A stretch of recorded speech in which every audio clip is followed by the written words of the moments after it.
이어서 이 성령의 역할에 대해서 말씀을 계속 드리도록 하겠습니다.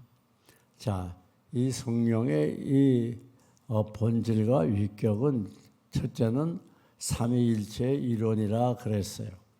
즉 동일한 본질을 공유한다 이 말은 성부 하나님, 성자 예수님과 더불어 다른 분이 아니라 동일한 본질을 공유하고 또 인격적인 존재라고 그래서 인격적인 존재, 감정을 느끼고 의지를 가지고 또 결정을 내리는 인격체로서 우리가 생각하듯이 무슨 능력을 주세요, 뭐 성령의 은혜를 주세요. 그러니까 어떤 이 에너지 정도로 생각하는 경향이 있지 않습니까? 그게 아니라 성령님은 인격체예요. 그래서 우리가 인격체는 뭐를 말하죠? 지정의를 말해요.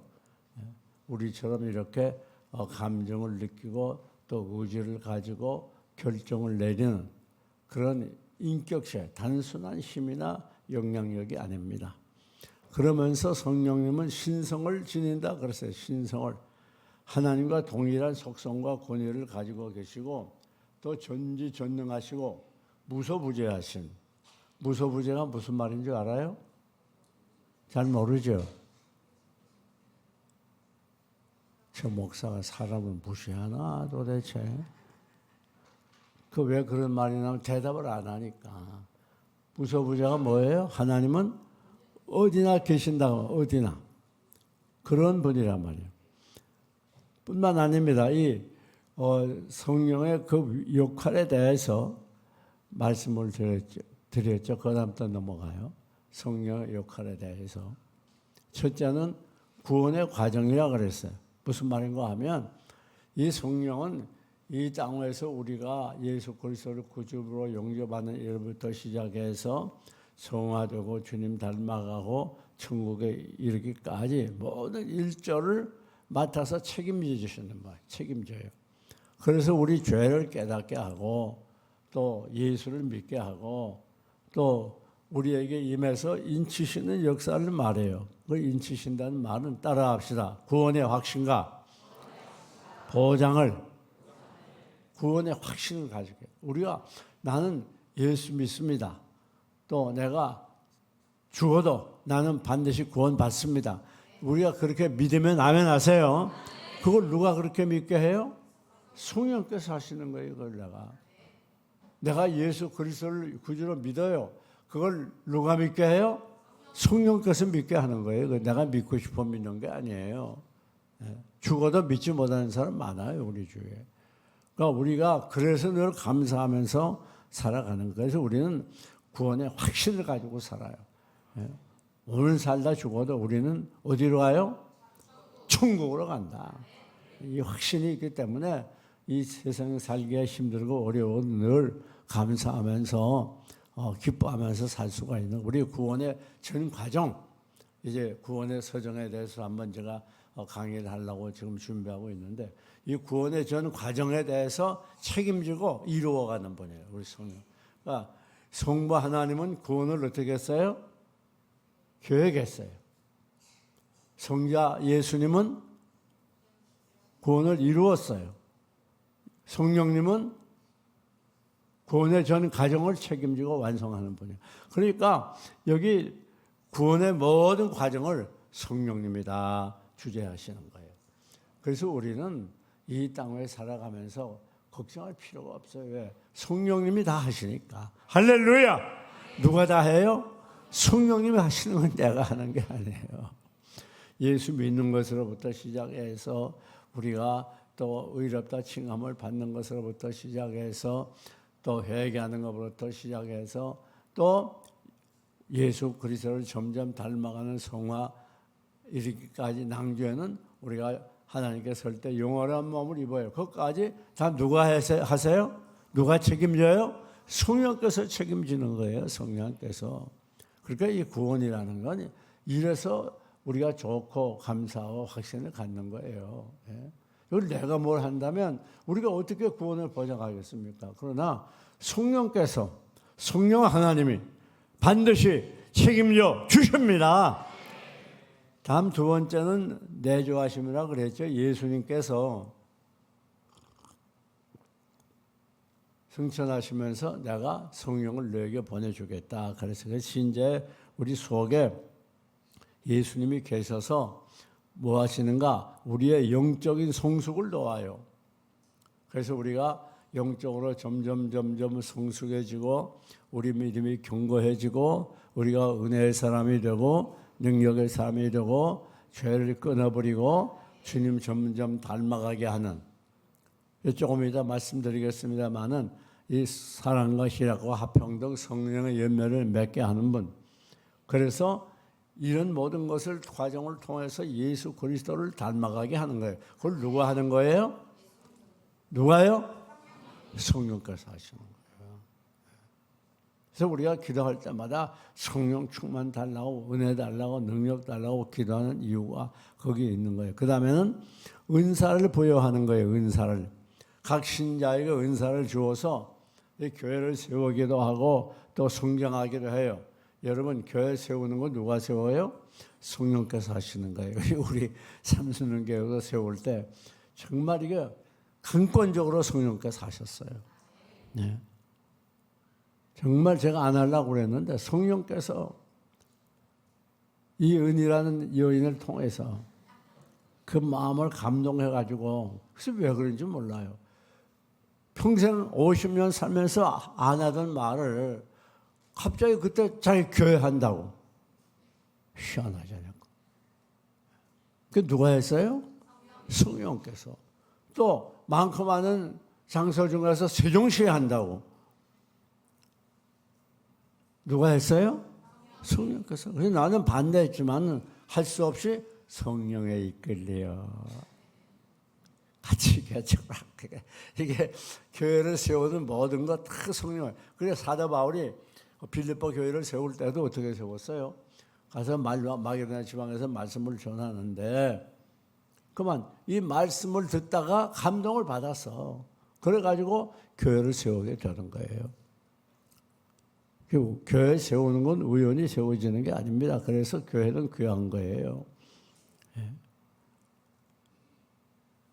은사를 주어가지고 성령께서 은사를 우리에게 주어서 성령께서 교회를 세우게 하시고 또 믿음을 성장하게 하시고 또 이런 은사들을 가지고 공동체를 위해서 봉사하고 섬기게 만드는 거예요. 이게 성령께서 하시는 거예요. 여러분이 우리가 아마 거의 방언 안 하는 분이 없을 거예요. 거의 다 방언을 하는데 그건 어떻게 하는 거예요? 성령께서 하는 거예요. 누가? 큰 소리를 해도 놀라지도 않고 작은 소리를 해도 놀라지. 그건 누가 해요? 성령께서 하시는 거예요. 성령께서. 그 어떤 신학자가 이게 문제는 신학교 교수들이 문제인 경우가 많아요. 꼭 그런 건 아닌데 이 은혜를 맛을 몰라 그러고 은혜를 체험을 못했어요. 그래서 신학교 졸업하고 뭐 외국 가서 공부 열심히 해서 학위를 따고 그래가지고 신학적으로 논리적으로는 잘 아는데 이 성령의 은혜와 은사를 만나지 못했어요. 맛보지 못했어요. 그래가지고 남들은 저렇게 방언한다는데 이게 유명한 신학자 얘기입니다. 외국에. 나도 한번 방언을 해봐야지. 안 되거든.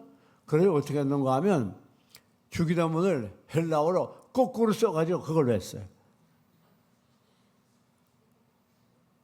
그러니까 진정한 방언이 아니고 이 성령의 은사로 우리가 방언도 하게 되는 거예요. 성령의 은사로. 할렐루야. 온갖 은사를 갖게 돼요. 예언의 은사, 병 고치는 은사, 귀신 쫓는 은사 할 거 없어요. 또 방언, 해석하는, 통역하는 은사, 온갖 은사를 다 받게 돼요. 그 다음 성령의 사역은 뭔가 하면 따라합시다. 인도하심. 인도하는 은사를 가져요. 인도하심. 예. 여러분, 그래서 성령께서는 오늘 우리를 인도해 줘요. 뿐만 아닙니다. 오늘 우리의 인생 당하는 동안 우리를 위로하고 힘을 주고 우리와 함께 해주세요. 자, 그러면 이 구약에서의 성령은 어떻게 나타나는가? 주로 예언과 능력의 용어로 표시가 됩니다. 무슨 말인가 하면 창세기 1장 2절에서 하나님의 영은 수면 위에 운행하시니라. 이 구절에서 보는 것처럼 창조 사역에 성령께서 활동을 했어요. 뭘 활동했어요? 창조 사역에 성령께서 활동을 했다고 말이에요. 또 선지자들을 통해서 예언을 하게 했어요. 또 지도자들에게 특별한 능력을 부어 주었어요. 구약 시대에는 이 특별한 사람들에게만 성령께서 역사했어요. 성전의 모든 이 기구들을 만들 때에도 그 공인들에게 성령께서 지혜를 줘가지고 만들게 했어요. 또 다윗이 우리가 역대상을 보게 되면 다윗이 아들 솔로몬에게 성전을 짓게 할 때에 그 모든 설계들을 하나님께 받았다고 그래요. 성령의 감동으로. 설계들을 자기가 적당히 만든 것도 아니고 유명한 설계사가 만든 게 아니에요. 예루살렘 성전은 하나님께서 친히 그 설계도를 줘가지고 그 설계도대로 진 거예요. 그래서 그 설계도를 준 분이 누구예요? 성령께서. 그다음에 신약으로 넘어오면 예수님의 약속에 따라 교회에 임하셔서 현재 존재로 나타나는 겁니다. 성령님이. 그래서 요한복음 14장 16절에서 내가 아버지께 구하겠으니 그가 또 다른 보혜사를 너에게 주사 영원토록 너희와 함께 있게 하리라. 우리 주님께서 친히 말씀했어요. 그러니까 이제는 성전이 어디냐? 과거처럼 무슨 예루살렘 성전 또 그 전에 성막 성전, 예루살렘 성전 또 어떤 이 미국에 있는 대로 시나고가는 그런 게 아니고 이제는 성전이 우리 마음속에 이루어지는 거예요. 이게 현대적인 개념이에요. 우리 마음속에. 성전은 뭐 하나님의 영이 거하는 것이에요. 그래서 우리 주님이 말씀대로 이제는 우리가 누굴 모시고 살아요? 성령님을 모시고 사는 거예요. 그래서 사도행전 2장 1절 이하를 보면 오순절에 성령이 강림했다. 그렇게 말하고 있어요. 오순절에 성령이 강림. 그래서 거기서부터 이 성령을 통해서 초대교회가 시작이 되고 또 그 이후에 성도들의 삶과 생활에 성령께서 깊이 관여했어요. 그래서 이 삼위일체 교리에서 성부는 근원 또 창조 이 기본적인 것을 말하는 거예요. 그런데 신약에서는 신이 이곳에 오셔서 우리와 함께 하시는 하나님, 그걸 의미하는 겁니다. 여러분, 또 이 성령은 말씀이라고 해요. 말씀. 이 말씀을 예수 그리스도로 또 성령으로 의미해요. 그런데 여러분, 오늘 우리가 여기서 꼭 기억해야 되면 신자와는 어떤 관계가 있는가? 성령은 신자 안에 영원히 내주해요. 그래가지고 회개, 성장, 삶의 방향성을 이끄는 분입니다. 그래서 기독교인의 일상생활 속에서 실제적인 역할을 하세요. 우리는 늘 이론적으로는 성령님이 내 속에 계셔, 영원히 계셔 알지만은 그러나 실제 우리가 생활에서 성령의 역사를 체험하지 못하는 경우가 인정하거나 또 믿고 살아가는 경우가 많지 않아요. 고린도전서 3장 16절을 보면 성령을 믿는 자 안에 영원히 거하시고 그랬어요.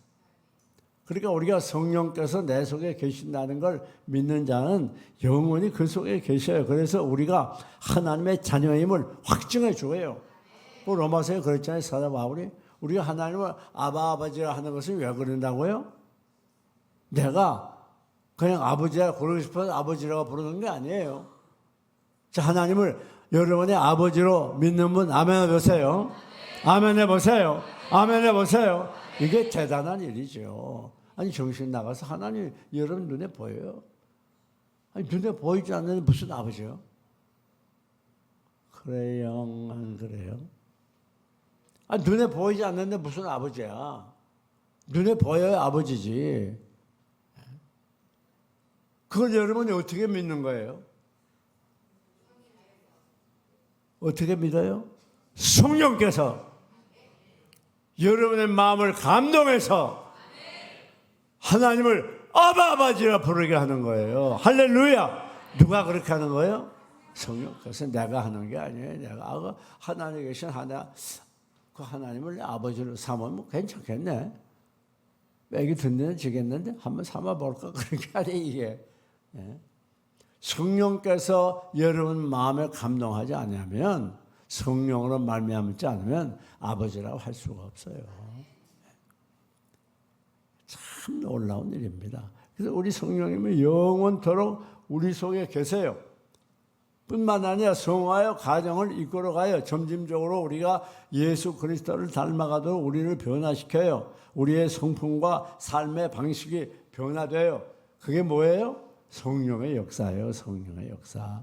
그게 사람의 힘으로 하는 게 아니라고 말이에요. 그래가지고 우리 성령께서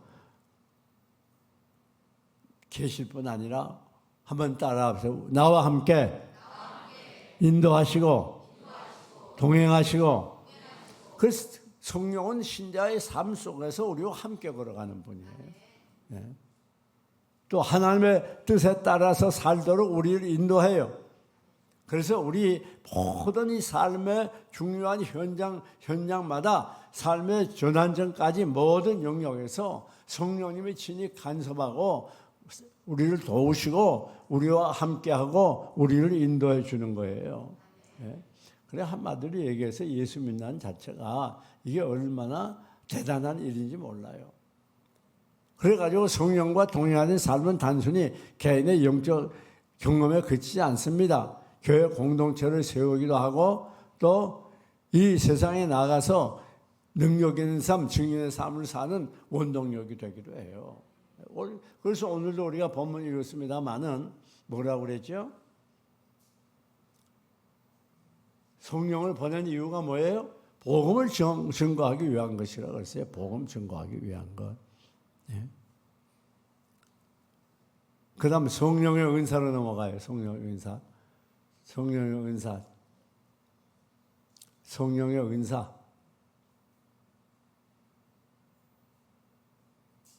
성령의 은사. 첫째는 지혜의 말씀이에요. 지혜의 말씀. 고린도전서 12장에 나타난 은사들입니다. 이건 뭔가 하면 하나님의 뜻을 분별하는 능력이에요. 오늘 우리가 어떻게 하나님의 뜻을 분별하겠어요? 그러나 우리들이 하나님께 기도하고 하나님을 의지하고 믿음으로 살아갈 때 하나님의 뜻을 분별하게 돼요. 그 기도 많이 하면 성령께서 우리를 감동해서 하나님의 뜻을 분별하게 됩니다. 또 지식의 말씀, 영적 진리를 이해하고 설명하는 능력이에요. 또 믿음, 특별한 상황에서 하나님을 신뢰하는 능력이에요. 또 병 고치는 은사, 이게 치유의 능력이에요. 기적의 행함, 초자연적인 일을 행하는 능력이에요. 예언, 하나님의 메시지를 전달하는 능력이에요.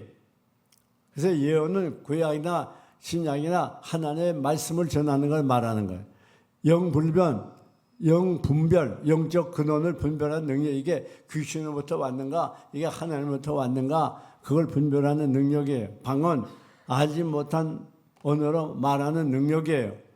방언 통역, 방언을 해석하는 능력이에요. 이런 능력은 어디서부터 오는가? 이건 바로 성령께서 하시는 일이에요. 성령께서. 우리 인간의 힘으로 할 수 있는 게 아니라 그 말이에요. 그래서 이 은사를 주실 때에 하나님께서 주시는 거예요. 또 그 외에도 수십 가지 은사들이 성경에 나옵니다. 그 여러분이 어떤 분은 찬양 잘하는 은사, 또 어떤 분은 잘 가르치는 은사, 그렇잖아요.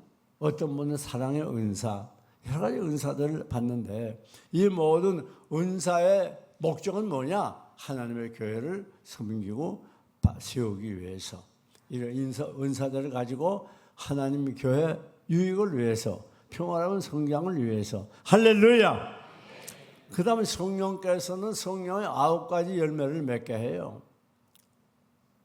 성령의 9가지 열매는 이걸 바꾸어 말하면 바로 예수 그리스도의 성품이에요. 예수 그리스도의 성품. 우리가 예수 그리스도를 닮아간다, 예수 그리스도의 성품을 닮아간다, 그 내용이 뭡니까? 그 내용이 성령의 9가지 열매를 맺는 거예요. 성령의 9가지 열매는 내 힘으로 맺는 게 아니에요. 이거는 하나님의 영이 우리 속에 임해서 충만하게 될 때에 이 성령의 9가지 열매를 맺게 돼요. 여러분이 기도해서 정말 성령 충만 받아봐요. 그러면 성령의 9가지 열매를 맺게 되는 겁니다. 그 첫째가 뭔가 하면 사랑입니다. 사랑. 자기 희생적인 사랑으로 타인을 섬기는 마음을 가르치는데, 여러분, 제가 늘 말씀드리지만 기독교의 사랑은 무슨 사랑이요? 무조건적인 사랑. 무슨 사랑? 무조건적인 사랑. 그러니까 무조건적인 사랑을 하지 않는 사람은 기독교인이 아니에요. 우리는 이 죄성을 가지고 있기 때문에 무조건적인 사랑에 나아가기 힘들어요. 그것까지 나아가야 그게 참 사랑의 사람이고 그게 바로 기독교인이에요. 여러분, 불신자도 조건적인 사랑은 다 해요. 그런데 우리 신자가 불신자와 다른 점이 뭡니까? 신자는 조건적인 사랑을 하는 게 아니에요. 아무리 나를 미워해도 사랑하고 힘들게 해도 사랑하고 왕따 시켜도 사랑하고 괴롭혀도 사랑하고 사랑할 수 없다 이거지. 화가 나도 사랑하고 주먹으로 맞아도 사랑하고 불이익을 당해도 사랑하고 할렐루야. 다시 한 번 해봐요. 미워해도 사랑하고 아멘. 아주 좋은데 미워해도 사랑하고 괴롭게 해도 사랑하고 힘들게 해도 사랑하고 뺨을 때려도 사랑하고 여기는 아멘 안 하죠. 뺨을 때려도 사랑하고 정 못하겠지. 뺨을 때려도 사랑하고 욕을 먹어도 사랑하고 화가 나도 사랑하고 발길로 세워도 사랑하고 바보 취급을 받아도 사랑하고 그게 진짜 사랑이에요. 그게 진짜. 그러니까 우리는 전부 가짜 사랑하고 있어요. 가짜 사랑. 그래서 나한테 좀 잘하면 잘하고 나한테 못하면 못하고 전부 가짜 사랑을 하고 있어요. 꼭 기억하세요. 오늘 우리는 무조건적인 사랑을 할 때 그게 주님의 사랑으로 사랑하는 거예요. 무슨 사랑? 무조건적인 사랑. 이걸 하면 그 이번 지난번에 잠깐 말씀했지만은 이 다른 모든 8가지는 사실 사랑 속에 다 들어가 있다고 해도 과언이야.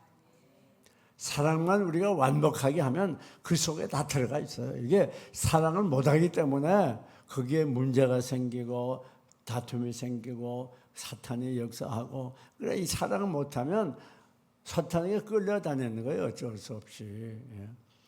이래도 사랑하고 저래도 사랑하고 힘들어도 사랑하고 괴로워도 사랑하고 침을 뱉어도 사랑하고 아멘 아멘만 하지 말고 그렇게 사랑하면 부부간에 싸울 일이 없어요.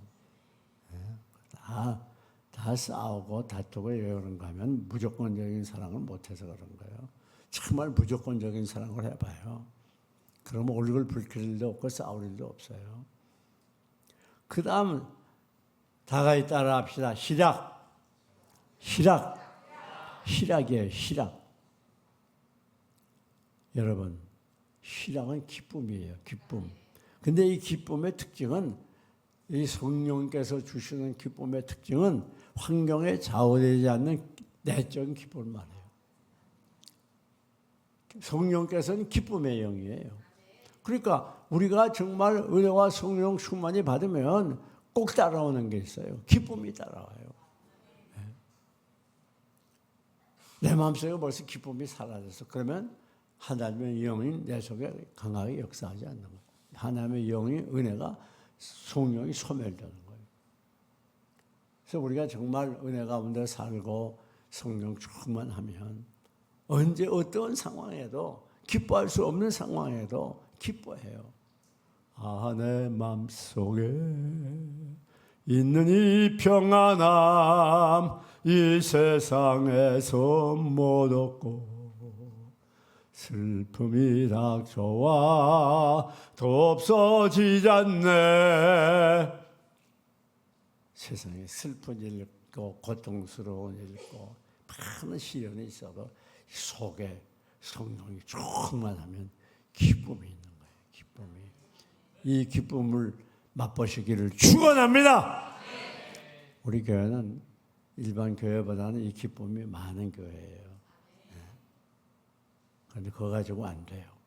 정말 기쁨이 충만해서 얼굴이 늘 웃음이 있고 늘 감사하고 기쁨이 있어야 돼요. 뿐만 아닙니다. 화평이라 화평.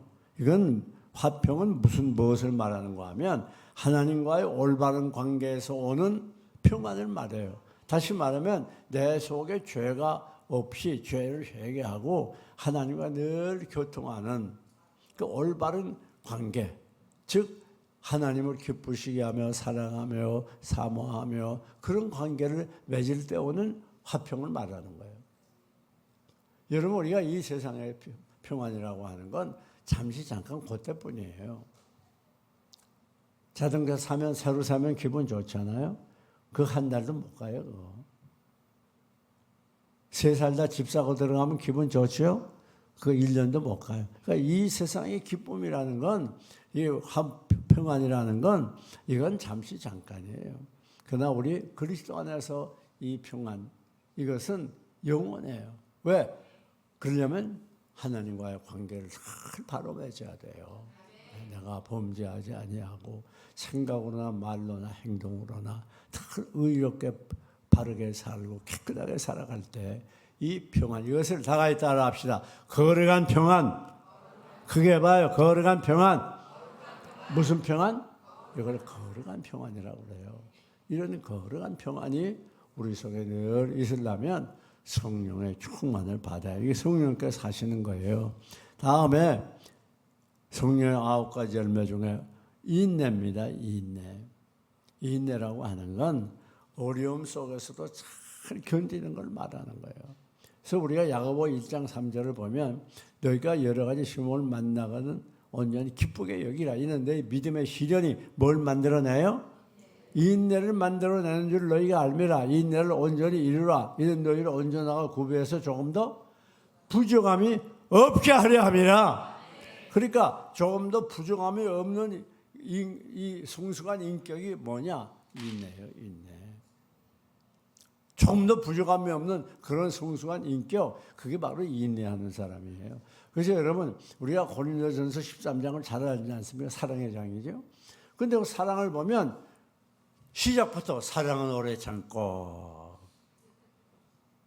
끝부분에 가서 사랑은 모든 것을 참으며 모든 것을 견디느니라. 알파와 오메가예요. 그러니까 여러분이 아무리 사랑하고 싶어도 참지 못하면 사랑이 되질 않아요. 사랑이 만들어지질 않아요. 잘 참아야 돼요. 참고 또 참고 참고 또 참고 참고 또 참고 참고 또 참고 또 참고 참고 또 참고. 따라합시다. 못 참겠다. 따라해봐요. 못 참겠다. 죽고 싶다. 여러분, 이 세상에서 정말 행복하게 사는 비결은요, 무조건 참는 거예요. 왜? 참으면 돼. 결론은 뭔지 알아요? 내가 저 사람보다 얼마나 더 참느냐, 거기에 문제 해결의 길이 있는 거예요.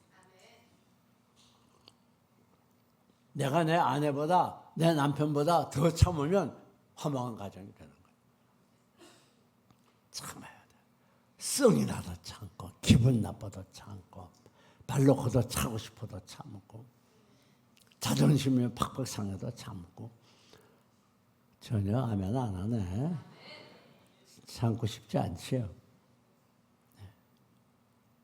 뺨을 때려도 참고. 예수님 말씀이잖아요. 한쪽 뺨을 때리면 어떡하라? 아리기는 뚫어지게 잘 알지. 참는 거예요, 참. 여러분, 누가 마지막 승리자인 줄 알아요? 끝까지 참는 자가 마지막 승리. 누가 마지막에 웃을 수 있는 줄 알아요? 끝까지 참는 자가 마지막에 웃을 수 있는 거예요. 참아야 돼요. 여러분 현실이 너무 힘들지 않습니까? 그걸 이기고 결국 성공한 자는 누구냐? 끝까지 참는 자. 그 사람은 반드시 성공해요. 직장에서 힘들지 않아요? 아무리 힘이 들어도 끝까지 참아요. 그럼 거기서 성공하는 거예요. 목회자들 그런 분들 꽤 있습니다. 어느 교회 가가지고 조금 기분 나쁘고 마음이 상하면 에이 뭐 여기만 교회 또 차버리고 딴 데가. 그래야 평생 돌아다니는데 끝난 사람도 있어요. 한 군데서 그냥 끝까지 참아요. 막. 우리 유은교 목사 30 몇 년 목회? 예? 30년? 대단한 사람이 저 사람 보통 사람은 30년 어떻게 참아요? 답답해서 그거. 아니 30년 동안 설교하는 목사도 대단하고 그 설교를 들어주는 교인도 대단해요. 예? 아니, 같은 목소리 늘 똑같은 톤인데 그걸 30년 동안 듣고 앉았어. 뭐 내용 고사하고. 그렇다면 저 양반이 특별히 잘생긴 건 아니잖아.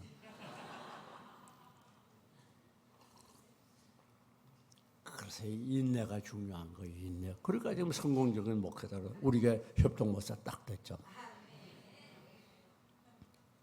참는 게 무서운 힘이에요. 참는 것보다 더 큰 힘이 없어요. 그래서 여러분들이 이 세상 살아가면 참 힘든 일이 많죠. 그러나 참아야 돼요. 참고 또 참고 또 참다 보면 반드시 하나님이 역사할 때가 있습니다.